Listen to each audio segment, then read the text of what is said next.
Հայաստանում փոխվել է հողերի աճուրդի կարգը։ Եթե նախկինում պետական կամ համայնքային հողերի վաճառքի մեկնարկային գինը որոշվում էր կադաստրային արժեքով, ապա այսուհետև կիրառվելու է շուկայական գինը։ Մի քանի տասնյակ, իսկ որոշ դեպքերում հարյուրավոր անգամ բարձր։ Օրինակ Գյումրիում 12.5 անգամ ավելի բարձր թիվ են ներկայացրել 1 քառակուսի մետրը 25,000 դրամ։ Անօթևանության խնդիրը 30 տարուց ավել չհաղթահարած այս քաղաքում շատերը բնակարանային խնդրի լուծումը տեսնում են հենց իրենց տնակների տարածքում տուն կառուցելով։ Հող գնելը նրանց համար եւս բարդ է։ Նույն խնդիրը կա նաեւ նոյեմբերյանում։ Բաղանիսի վարչական ղեկավարի խոսքով մինչև հիմա 1 քառակուսի մետրի արժեքը օրինակ նոյեմբերյանում եղել է 100 դրամ։ Դրանք ըստ նրա ամենավերջին կարգի հողերն են։ Հիմա կառավարության որոշմամբ գնահատող կազմակերպությունն է որոշելու դրանց արժեքը։ Մեր մոտ խնդիրը չի ելել, քանի որ գինը շատ հարմար այլել, բոլորը ով ուզեցել օգտվել է, բայց այս պայն է, որ փոխվեց գնահատող կազմակերպելու։ Եկել են գյուղում 5 հատ հող են մի ամիս, 2 ամիս առաջ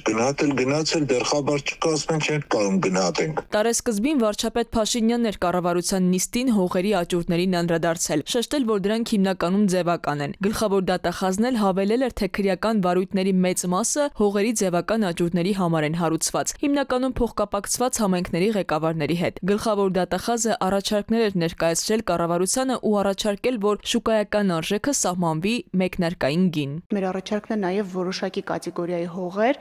թողել անօտարելի, որովհետև մենք ունենք իրավիճակներ, ռեալ այսօր հողի վրա իրավիճակներ, երբ արոտավայրի վրա մի ամբողջ այգի է կառուցված, բայց հողի կատեգորիան արոտավայր է, շատ փոքր չնչին վարձավճարներով։ Փաստաբանը բացատրում է, ինչ ասել է, թե ձևական բնույթ են կրում։ 2004-2005 թվականների գնահատման չափորոշիչները խիստ տարբերվում են ներկայիս չափորոշիչներից։ Այսինքն պետք է հաշվի առնել, թե դա տարբեր ժամանակներում ինչպես է կատարվել։ Այժմ անշարժ գույքի գնահատման օրենսդրությունն ու կարգը շատ ավելի ծավալուն է։ Պետք է համապատասխանեն չափորոշիչների ու որոշակի վերլուծություններ կատարվեն, որոնք նախկինում չկային։